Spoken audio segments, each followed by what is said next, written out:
Well, good morning, everyone, and happy Tuesday. Welcome to another Facebook Live from Alzheimer's Orange County.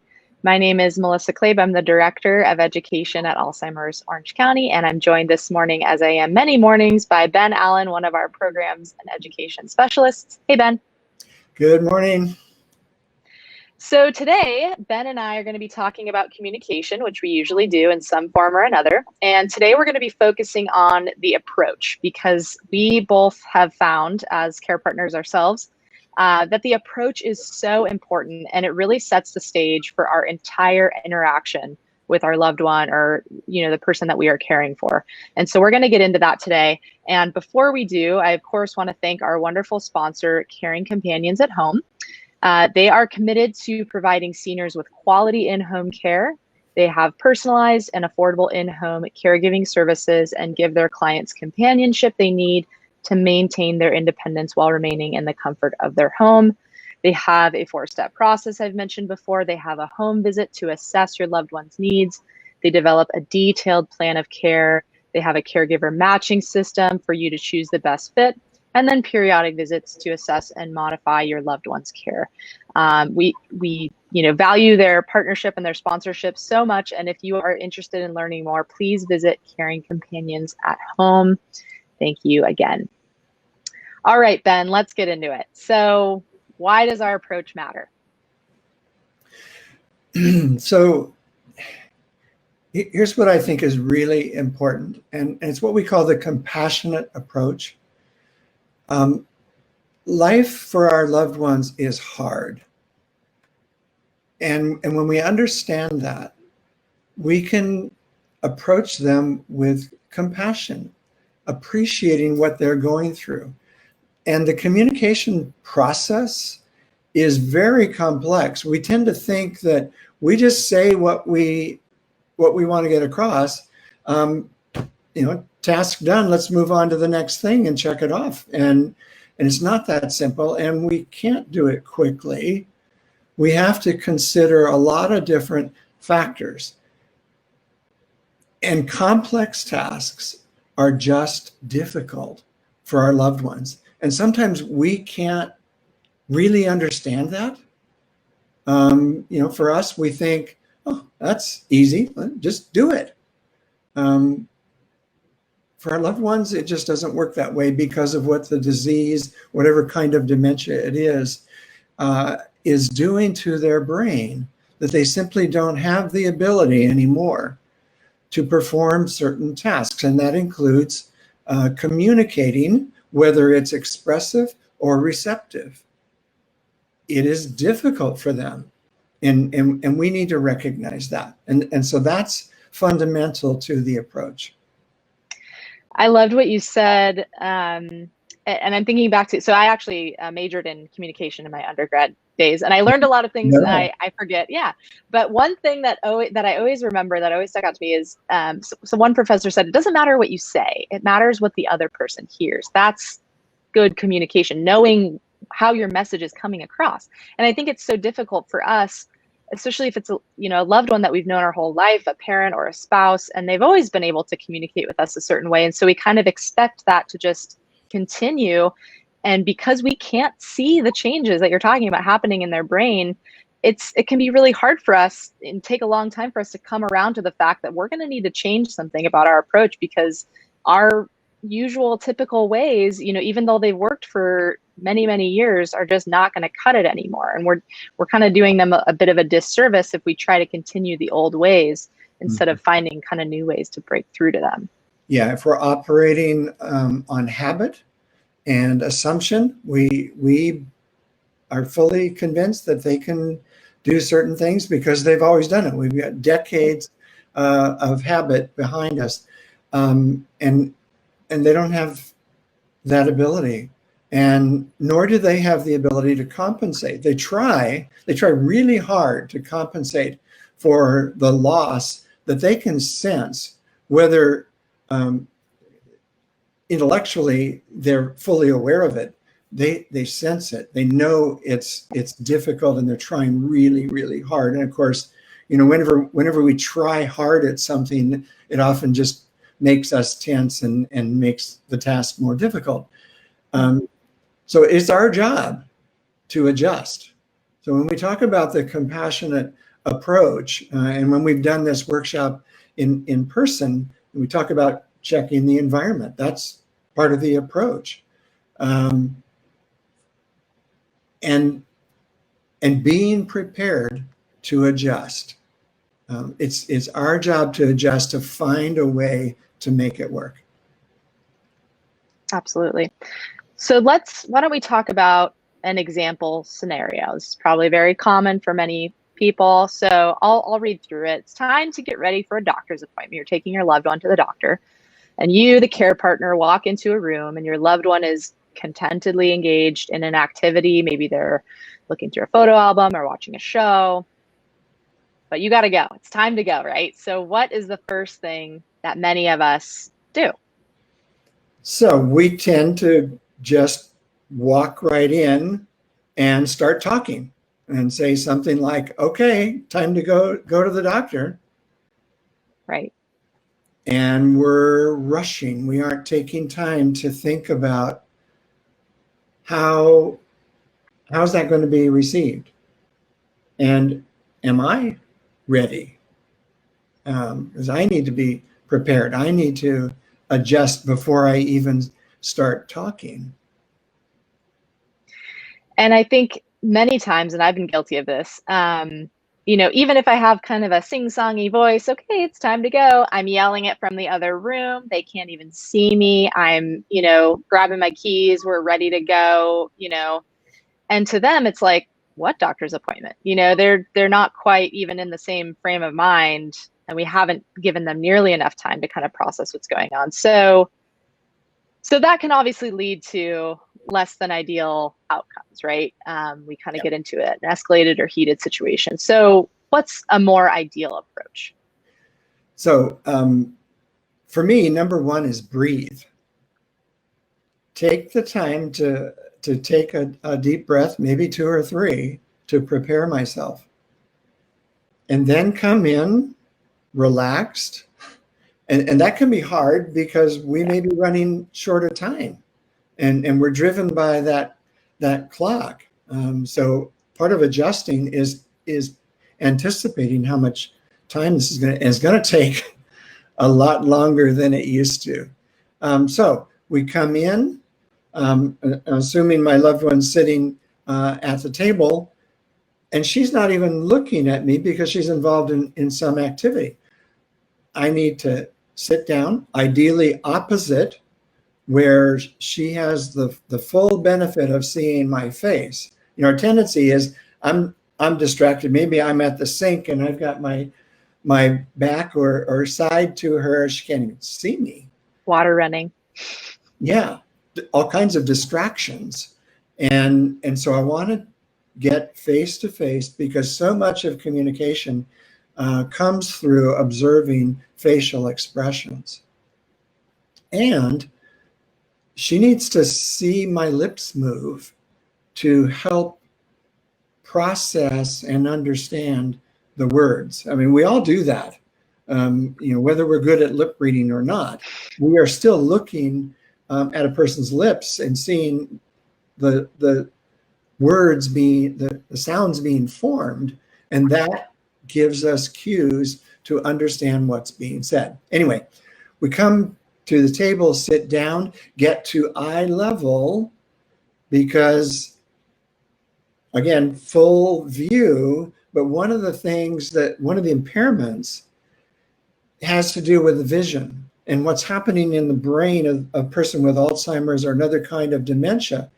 Eventually, as the disease spreads and gets to the region of the brain, the back of the brain, that processes visual stimuli, they're losing peripheral vision and they're losing depth perception. So full view at eye level. If I'm higher than she is, I'm out of her comfortable range of peripheral vision. And we don't want that. We don't want to make it harder than is necessary. So get to eye level, smile, take your time, breathe, and then greet. So again, it's not just rush into time to go. Even if you say that with a smile, it's rushed. So take time to greet. And so smile is part of that. Hi, looks like you're having a good time here. And maybe touch is appropriate, to reach out to take gentle hold on the hand, or perhaps on the shoulder, whatever is comfortable and appropriate, and then begin and say something simple. And again, and simple words are important to say, we have a doctor appointment today, and so we're going to get ready to go. Very simple. This is what we're doing. I wanted to go back to one thing you had mentioned about not being at eye level, but being above. And not only does that, bring you out of their zone of kind of being able to connect with you, it also puts you at a higher position than them, which can be really intimidating or off-putting.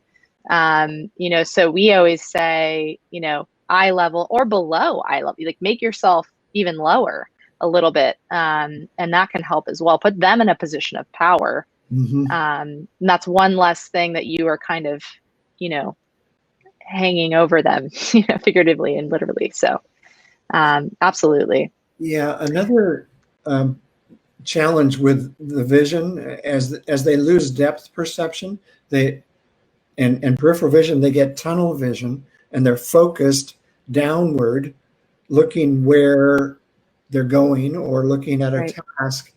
And so, even as you say, being at eye level may not work. I mean, there are many times when I would go to see my wife, and I could be 6-8 feet away from her, and she doesn't see me because I'm not in her line of sight. And so, yes, I would literally get down lower, sometimes on my knees, so that she has a full view. And then, hi, open gesture, smile, bright tone of voice, but definitely not above. Yes, absolutely. So again, it's coming back to the importance of that approach and why does it matter? Successful communication depends on several things going right. You mentioned the environment. Do you want to talk a little bit more about that? Yes, so important, and really the first thing that we want to consider when we walk into a room, to just take in, what does this look like, and how is it going to be perceived by my loved one? Is there enough light? Not too much. We don't want it to be harsh or glare, or sun coming in directly behind. That would be uncomfortable. Is the temperature appropriate for whatever activity we're anticipating? Are there physical distractions in front of her? Because one of the challenges of dementia is the loss of the ability to stay focused, to pay attention. And so physical distractions will get in the way of communication. And so we want to, as we adjust and modify the environment, we want to take away anything that's going to inhibit or make it more difficult for the message to be received. So body language is important because that's communicating. As the quote you mentioned earlier, that's really good. It's the words are a small part of the message that gets across. It is primarily the largest component of that communication is through our body language. What's my posture? What are my facial expressions and my gestures? How are those communicating? And that requires that I pay attention, that I have some self-awareness. And then as I said earlier, to use simple language and slow down. Like, I'm rushing right now. I have to remind myself. You and I both do that. Take a breath, slow down. And that allows our loved ones to relax. Now, just as there are subtle cues in our communication, the same is true from our loved ones, that we read them and we perceive and come to a conclusion about how they're doing. So observations is really important. Yeah, absolutely. So let's return to our example scenario here. It's time to go to the doctor, but we add on to it another element, which is very common, especially now. We're feeling very tired. We haven't had much sleep, and we're anxious. We know may not be a positive interaction, so we're a little bit nervous too. We're kind of waiting for the last minute because we're nervous about broaching the subject of the doctor. So how do we go about preparing ourselves for this conversation that may be difficult? So planning ahead helps. Breathing helps. But let's go back to the sleep issue for a moment, because this is really serious. For caregivers, it is just a hard job. And often there's just so many ways that our sleep gets interrupted. Our loved ones' sleep patterns are changing. And so, they may be getting up multiple times during the night. They may, might be 2 a.m, but they believe it's time to get up. Ready for the day. Got it. I've got to go. I've got to get this done. And no matter how much we might try, it can be near impossible to convince them that it's time to be in bed and I just want to close my eyes and go back to sleep. So loss of sleep is really significant for caregivers, and we have to find ways to get some rest, and that may require having someone come in so that we have a time of respite, and or just a time to nap, just a time to do something that's calming, enriching, that puts me in a better frame of mind, and I'm prepared for a challenge like addressing an appointment that may be there may be some upset that comes with it. So if ideally I've gotten some sleep. If I haven't, I may need to splash cold water in my face before I come in. Little things can make a difference in my own mood. I like to wear something that I feel really good in. This color just feels right, and I feel better about life. So little things can help prepare me before I walk in and start the conversation. Those are great tips. Absolutely. Mm-hmm. So you and I both really love this acronym RULER. It comes from a book that I have. It's called Permission to Feel by Dr. Mark Brackett. And in it, he talks about the importance of our emotions, about recognizing our emotions, understanding them, and really ultimately regulating them and dealing with them. And in no place, I think, is this even more important than being a parent or a care partner. And being able to recognize what's going on, because our emotions play such a huge role in our day-to-day lives, and especially as we're caring for someone else, and especially for that person, because their emotions, as Alzheimer's or another type of dementia progresses, are going to likely become more pronounced. They become, one person puts it that I like it, they say they become kind of less cognitive and more emotional beings. They kind of tend to tune in a little bit to, your emotions. And so, we really need to kind of become emotional masters a little bit and figure out how to deal with that. So Let's talk through what this is. This has been really helpful for me. As I said, being a caregiver is a tough job, and there are a lot of emotions that just build, and it's been very helpful for me to identify those emotions. Now, in previous conversations we've talked about what's called the anger iceberg, Mm-hmm. where something causes us to vent.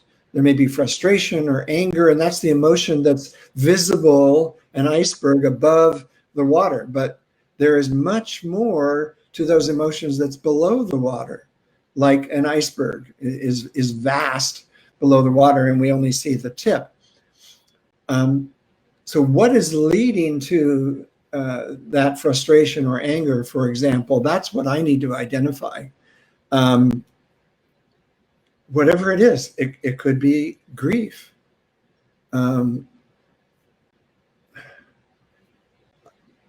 Often, just as a caregiver, I have felt overwhelmed and just stressed or tired. So all of those go into what ultimately comes out in my expression. So applying the ruler approach, it has helped me so much to stop and recognize these emotions are really, really affecting how I feel, and that's going to be expressed in my facial expressions and in my body language. And so I need to, again, stop, breathe, pay attention. What am I feeling? Understand, and part of that is I accept that they're real. They're so many times in stressful situations, I have said to myself, why is this so hard? I should be able to handle this. And realistically, if someone were to give me an objective perspective, what do you mean? This is really tough. Don't kid yourself. It's hard. So understand this is hard. There are a lot of emotions, and then label them. This is specifically what I'm feeling: frustration, anger, grief, sadness, etc. When I can understand those, and that includes saying, yeah, I'm going to feel grief. And it is completely natural and understandable that I will feel grief in the midst of this road we're walking through dementia. It's hard. So the third part that is important to label it, identify it. Yes, it's grief, it's sadness, it's depression, frustration, whatever it is. Give it a label that helps to ground it for myself. I'm still, this is an inner dialogue that's going on. And then I need to express it. Ideally, I have someone to talk to, which may be my loved one, but depending on what stage they're in, it more likely it needs to be another family member, a friend, maybe a counselor. There was a period, and from time to time, I go see a counselor when I'm feeling overwhelmed and I need to talk through and understand. Even now, there's a lot going on. I mean, despite the fact that my wife is in an advanced stage, she's being cared for very well in a residential care setting. I don't have to worry about that. There are still a lot of emotions.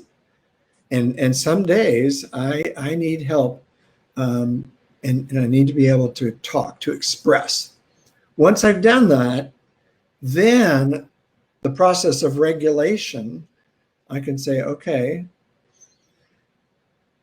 breathe, can accept that, that's real, but I don't have to focus, I don't have to dwell on it. I don't have to perseverate. I like that word. I like it too. I can focus on something that's more important. I can turn my focus to what I see around me that's beautiful, because there's beauty all around us, but when we get stressed, we tend to overlook it. And so that helps me to regulate my feelings. One thing I learned many, many years ago when I was going through a really difficult period in my life, my counselor challenged me to plan for a week at least one thing, and it could be a little thing, that I'm going to do just for myself. I'm not running errands. I'm not checking things off my list. I'm just going to take, maybe it's 5 minutes, investing in my own well-being. And so that could be just sitting in a quiet, beautiful place and breathing. And maybe that's all I do. Maybe it's reading a book or going for a walk. I like to watch birds. So seeing the birds reminds me of just the beauty of creation. And that's investing in my well-being. That's part of the process of regulating my feelings. Absolutely. I want to mention something Dr. Brackett talks about in terms of regulating feelings, because I think it's really important for us. He talks about the need to know what we're feeling and why before we can anticipate how we're going to regulate those emotions. But he says, complicating this, it's not just about us. It's impossible to be in the company of another person and to not be influenced by their emotional state and vice versa. So Ben, as you're talking and as you're expressing your emotions, I find myself, kind of trying to empathize with you. And I do empathize because I'm a care partner too. And so, I think our emotions are, kind of playing off each other. And I think about times, when I've been interacting with my mom and trying to take care of her. And if I'm, anxious or upset and she's picking up on that, absolutely, or vice versa. Or if I'm calm and gentle and, feeling relaxed, she's also feeling that way and mirroring what I'm feeling. So, regulating is not just about us acting solo. It's always about the company that we're in.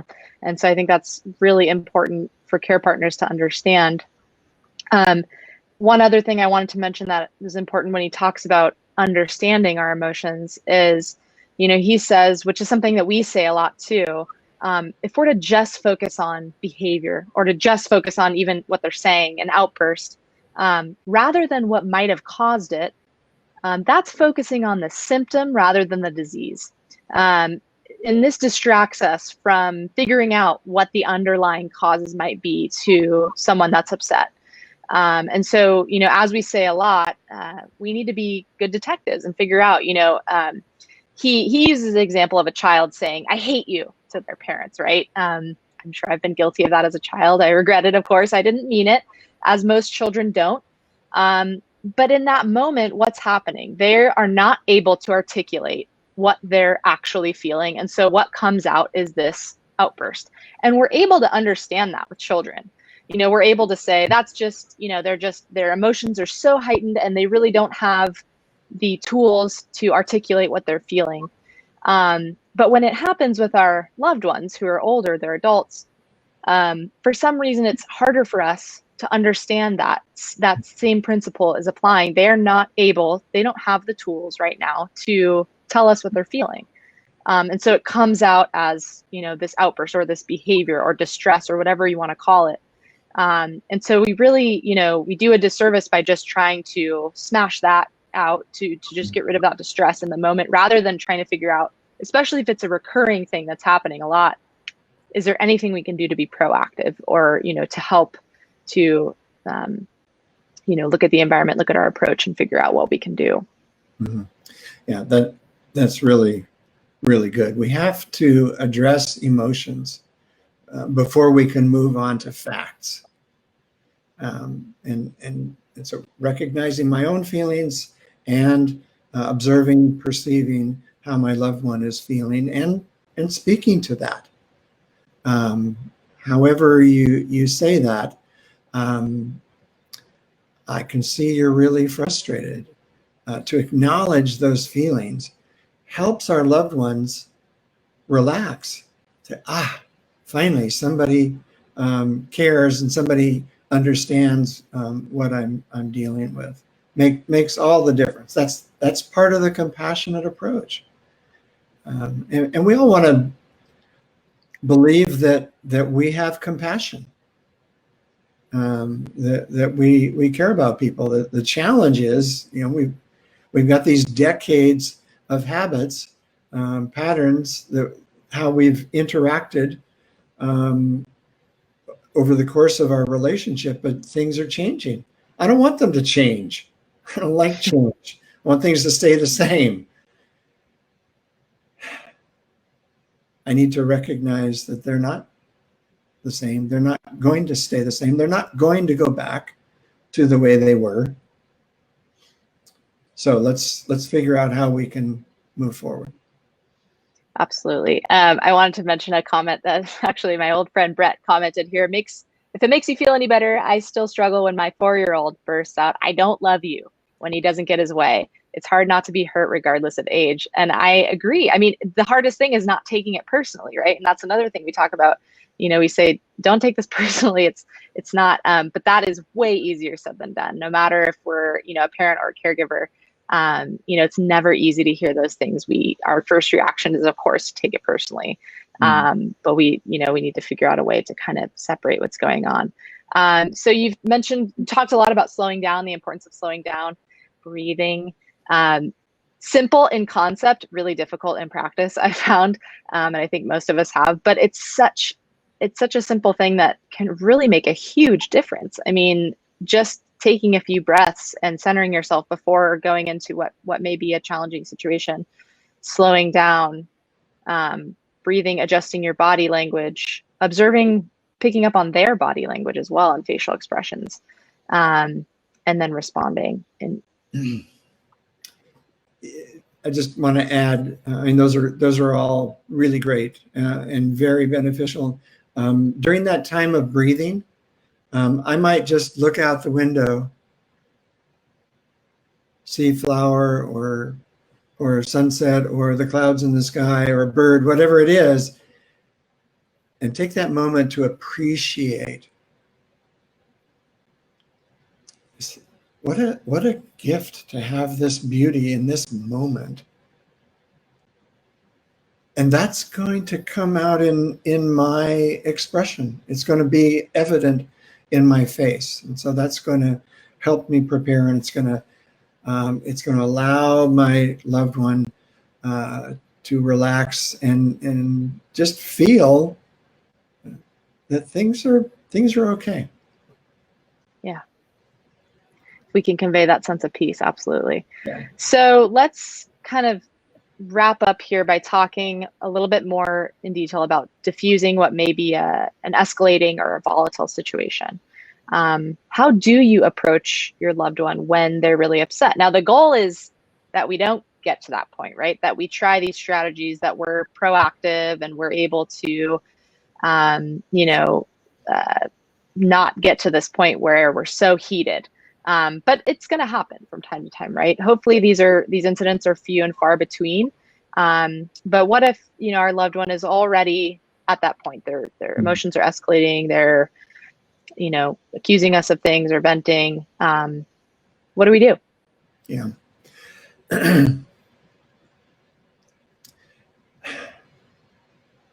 One of my favorite expressions these days is shut up and listen.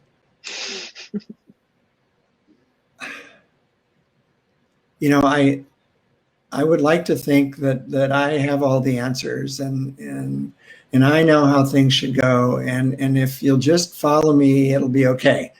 But as we said earlier, until our loved ones feel heard and understood, we're not going to get anywhere. So we just have to stop. Let them talk for a while. And while they're talking, breathe. Now, we don't want to let a dangerous situation Right. Continue to escalate. Yeah.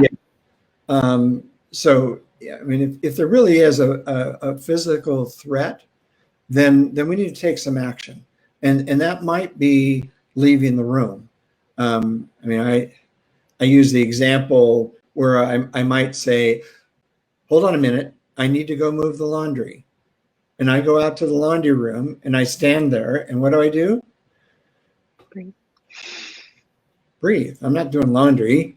I'm just taking the time to separate, see if just a few, maybe a minute, is going to calm the situation, come back in with a smile and try it again. Now, if I'm listening and observing emotions, I want to recognize, understand, label, okay, this is what I'm seeing, and express, following the ruler approach with my loved one very specifically, very directly, so that she or he hears that I really have heard. And I may need to apologize. It may be something I've done that caused this. It may not. As you said, we might be accused of something that we really didn't do. I mean, so often something comes up, and you know, like the doctor appointment, and my wife would say, "What doctor's appointment? You didn't tell me." And I know, and I want to say, "I told you 3 times," and that's not going to help. Right. But I can still apologize. And I can say something like, "Oh, I am so sorry. I thought I told you." And an apology can go a long way. I mean, even if I didn't do it, if I didn't cause it, I can accept that. That's part of being compassionate. Take some practice, because my habit is to defend myself.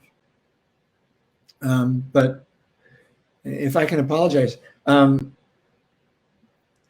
you know, if my loved one is seated during this conversation, I might get down on my knees, because that's a very powerful message that our body language is saying when we apologize. I am so sorry, and acknowledge the emotion. This is really hard. I am so sorry. Now, if none of that works, and again, that physical threat is there, I may need to just leave the room. I mean, there were times where I would have to call a family member who fortunately was close enough and say, "I need help. Can you come down?"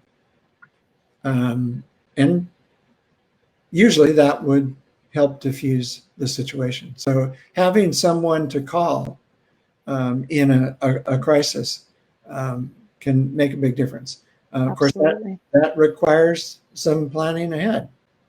So many things that if we wait till the disaster strikes, we don't have the tools we need to deal with it. So anticipating that that's going to happen, and who do we go to? Maybe it's just a phone call to say, I am losing it. Go ahead. No. I think those are all really excellent points. I think planning ahead is so important, and to have either that someone to call or a bag of tricks you can, you know, kind of dive into in that situation. And if you need help coming up with a plan, I mean, we would encourage you to call our helpline and just talk through it with someone, talk through maybe common situations you encounter, and they will be able to help you talk about, you know, maybe some ways to diffuse it in the moment, maybe some ways to plan ahead. we are definitely here for you, and we encourage you to use that resource. Yeah. Our helpline is so good. Those people just do an amazing job, and they have such a heart. I would just say one more thing. If none of this is working, and there really is a danger to yourself, or perhaps your loved one might harm themselves, call 911. That's what it's for. We don't want to run the risk of somebody being injured. I like this image. Yeah, me too. I try to throw it in there whenever I can. It's just very peaceful. I think we could all use a little bit of that. Again, recognizing beauty makes such a difference. It helps us to say, oh, wow. It's amazing what taking a few deep breaths. I mean, I talk about it all the time, but I always forget, and then I do it, and I'm like, oh my gosh, I just feel better. Like, it's just so simple, and it's free, and it's something we can do anytime, but we just forget to do it. And it's like we don't take full breaths all day long. And then when you finally do, you're amazed at what your lungs can actually do when they're used to their full capacity. So this was great. I hope that whoever was watching found it valuable, of course. We have lots more classes. We have tons on our website. I just wanted to mention a few here. We have our Savvy Caregiver series every month. There's one going on right now, but another one starts in November. It's a 3-week series, 2 hours a week for care partners. We talk about stuff like this and just lots of practical tips and meeting other caregivers, which I think is one of the most important parts of that.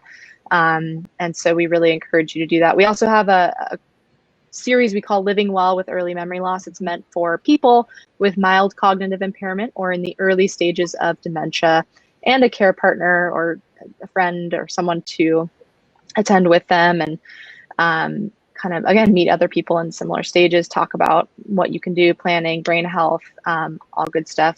So we would encourage you to check out our website. Yeah, go ahead, Ben. If I may just give my endorsement. Please.